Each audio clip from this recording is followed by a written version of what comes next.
पुन्हा सांगतो, पहिल्यांदा राज्य सरकारने हा निर्णय घेतलाय, यापूर्वी कधीही असा निर्णय झालेला नाही। आतापर्यंतच्या योजनांमधली सगळ्यात मोठी योजना ही यावेळची कर्जमाफीची योजना आहे। टाळ्या याच्यानंतर वाजवा। पहिल्यांदा तर अध्यक्ष महोदय, कुठल्याही कर्जमाफीने शेतकरी कधी श्रीमंत झाला नाही, तो होऊ शकत नाही।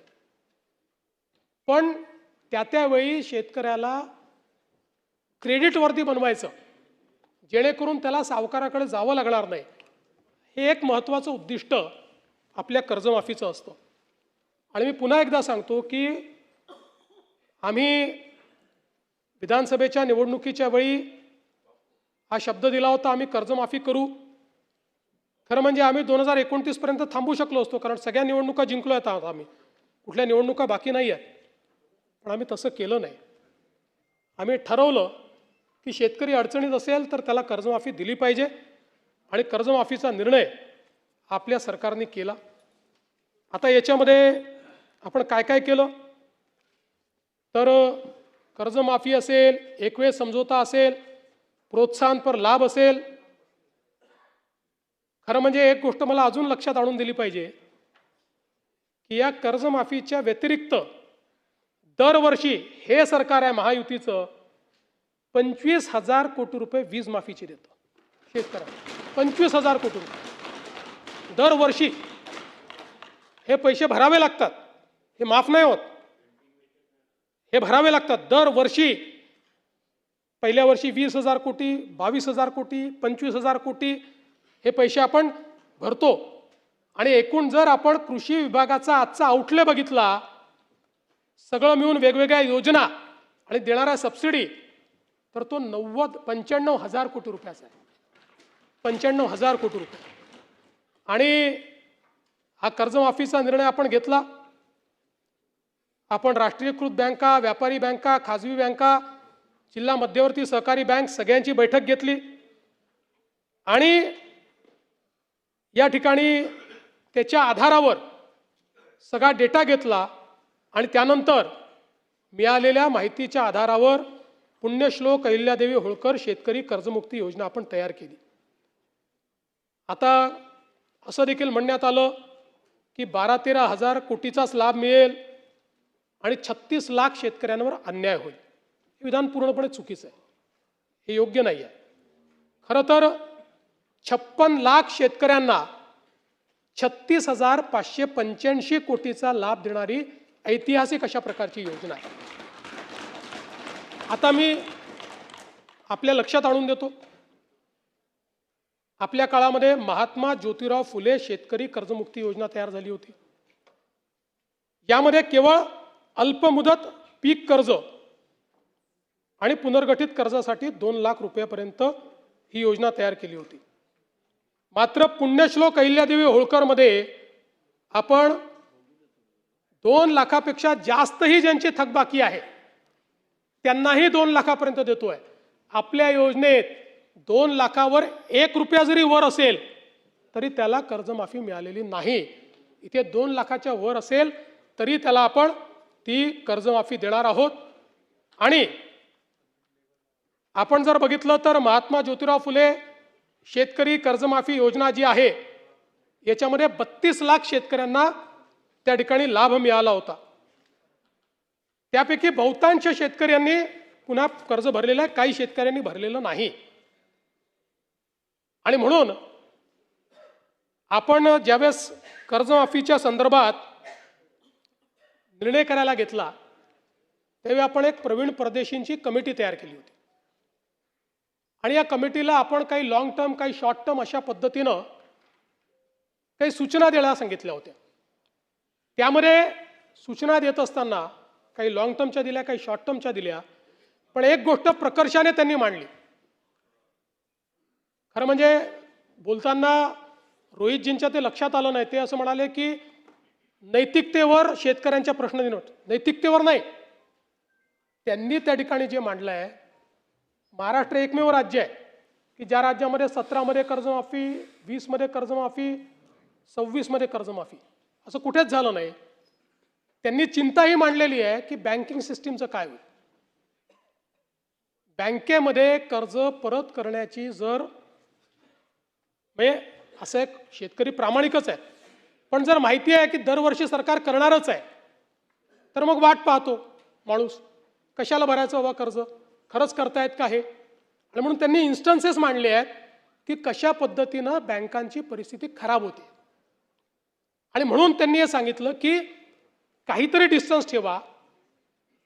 ज्या लोकांनी कर्जमाफी मिळवली आत्ता नुकतीच किंवा मागच्या कर्जमाफी योजनेत, त्या लोकांना जर पुन्हा कर्जमाफी त्यातले जर काही झाले असतील तर त्या ठिकाणी तुम्ही एक विविक्षित रक्कम त्याकरता भरा. पहिल्यांदा तर त्यांनी सांगितलं की तुम्ही त्यांना त्यात घेऊच नका, नाहीतर बँकिंग सिस्टीम कोलॅप्स होईल. पण मग त्यांनी सांगितलं की विविक्षित रक्कम भरा, काही रक्कम त्यांना भरू द्या, म्हणजे मग या ठिकाणी बँकिंग सिस्टीम चालेल. आता मुश्रीफ साहेब या ठिकाणी आहेत. मुश्रीफ साहेब आमच्या मंत्रिमंडळाच्या बैठकीत रोज सांगायचे की लवकर तारीख घोषित करा, कोणी कर्जच भरत नाही. आमच्या कोल्हापूर बँकेमध्ये रेग्युलर कर्ज भरणारे लोक होते, पण कोणी कर्जच भरत नाही आहे. तारीख घोषित झाली, बरोबर भरले सगळ्यांनी, नंतरच्या लोकांनी कर्ज, आणि पुन्हा त्या बँकेची परिस्थिती. आज तुम्ही बघा नागपूरची आमची बँक 90% नागपूरची बँक मागच्या घोटाळ्यात बुडली. आज शेतकऱ्यांच्या तुलनेत सगळ्यात कमी जर कर्ज कुठे मिळत असेल तर ते नागपुरात मिळतं, कारण बँक नाही आहे. जिथे जिथे बँका बुडल्या त्या त्या ठिकाणी ही परिस्थिती तयार झाली. आणि म्हणून आपल्याला शेतकऱ्याला तर कर्जमाफी द्यायचीच आहे, पण सोबत बँकिंग सिस्टीम करता काही शिस्त लावणं हे देखील गरजेचं आहे. म्हणून अशा पद्धतीची शिफारस ही त्यामध्ये आली. आता मी तुम्हाला पुन्हा सांगतो की आपण जर बघितलं तर पहिले आम्ही 17 मध्ये छत्रपती शिवाजी महाराज शेतकरी सन्मान योजना केली, ज्याच्यामध्ये जवळपास त्या ठिकाणी 44 लाख शेतकऱ्यांना आपण मदत केली. त्यात 24 लाख शेतकऱ्यांना कर्जमाफीची योजना होती.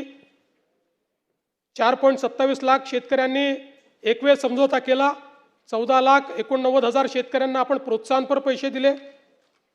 आणि मग जेव्हा महात्मा ज्योतिराव फुले शेतकरी कर्जमुक्ती योजना आली, त्यावेळी रोहित पवारजी, आपली माहिती चुकीची आहे, 2017च्या योजनेमध्ये लाभ मिळालेल्या, म्हणजे छत्रपती शिवाजी महाराज योजनेत लाभ मिळालेल्या शेतकऱ्यांना 2019च्या कर्जमाफी योजनेतनं वगळण्यात आलं, देण्यात नाही आलं, हे वगळण्यात आलं. त्यामुळे या ठिकाणी 17ला लाभ मिळालेल्या शेतकऱ्यांना महात्मा ज्योतिराव फुले कर्जमुक्ती योजनेत लाभ मिळालेला नाही, त्यांना वगळलेला आहे. म्हणून आपल्याला मिळालेली माहिती वस्तुस्थिती दर्शक नाही आहे. एवढंच नाही, 2008 साली देशामध्ये कर्जमाफी झाली, त्यानंतर 9 मध्ये आपण आणली महाराष्ट्रामध्ये, 8 नंतर. आता 9 मध्ये देखील आपण ज्यावेळेस आणली त्यावेळेस 8च्या माफीमध्ये जे समाविष्ट होते त्यांना आपण वगळलं आणि इतरांना आपण 20,000पर्यंत त्या ठिकाणी मदत केली. मर्यादा जी होती ती 20,000ची मर्यादा होती. जवळपास 34 लाख शेतकऱ्यांना 4,000 कोटी रुपये आपण 2009 साली दिले होते. आणि म्हणून हे काही पहिल्यांदा झालेलं नाही आहे. या प्रत्येक वेळी लगतची जी कर्जमाफीची योजना आहे त्या कर्जमाफीच्या योजनेतल्या जे पात्र झाले आणि ज्यांना लाभ मिळाला त्यांना वगळण्यात आलेलं आहे. आणि आपण जर बघितलं तर याच्यामध्ये परतफेडीच्या संदर्भातही हे जे टाकण्यात आलं की 2026 आणि 27ला पैसे परत केले पाहिजे, याच्या मागचा उद्देश हाच होता की आपण ज्यांना प्रोत्साहन देतोय, प्रोत्साहन घेत असताना त्यांनी पुढे नीट कर्ज भरलं पाहिजे, या दृष्टीनं आपण या ठिकाणी अशा पद्धतीची योजना केली होती. मला खरं म्हणजे मी तिन्हीचा चार्ट या ठिकाणी तयार केलेला आहे. आपल्या लक्षात येईल आत्तापर्यंतच्या योजनांमधली सगळ्यात मोठी योजना ही यावेळची कर्जमाफीची योजना आहे. टाळ्या याच्यानंतर वाजवा, टाळ्या याच्यानंतर वाजवा.